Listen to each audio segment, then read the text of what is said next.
All right, let's bring in Mark Geragos, who is a trial lawyer, of course, very well known, represented Michael Jackson, Chris Brown, and Scott Peterson. He is the co-host of the Reasonable Doubt podcast. Mark, good to have you with us today. What was your reaction when you woke up this morning and you saw this story? What do you make of it? Well, it's shocking, actually. I mean, you had thought, and you mentioned in the package before, that the Brandon Lee shooting many years ago, almost 20 years ago, you would have thought that all the protocols that were installed post that would have eliminated this. I mean, I watched here the Twilight Zone prosecution, the Brandon Lee tragedy, and if these reports are accurate that there was a live round, which makes some sense because how else did this possibly happen? And you've got both the sheriff and the DA's office investigating.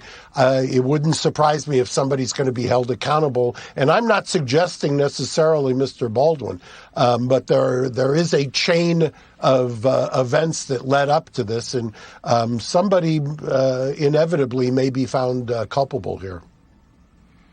I'm curious what you think about the investigation and the fact that he has been sending out these tweet messages saying that it was an accident and all of that. And, there's no reason to think that what he's saying in these tweets isn't exactly what happened. But would you, as an attorney, would you advise him to speak out in this way at this point or not?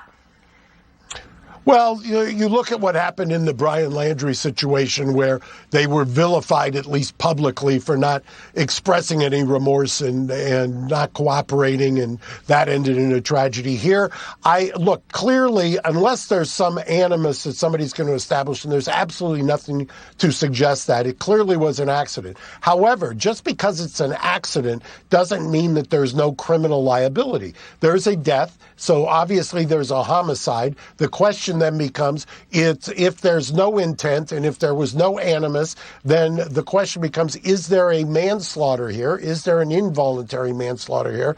Not necessarily, as I said, by Mr. Baldwin. Did somebody who was in charge of the weapon have a live round in it when they shouldn't have had a live round in it? I mean, those are the questions they're going to be asking. The sheriff and the DA's office are going to be drilling down as to how in the world this could have happened and injured another person on top of it. So, by the way, It also, at least preliminarily, didn't involve another actor. So it's not like this was in the middle of the shooting, of the film. Very good point.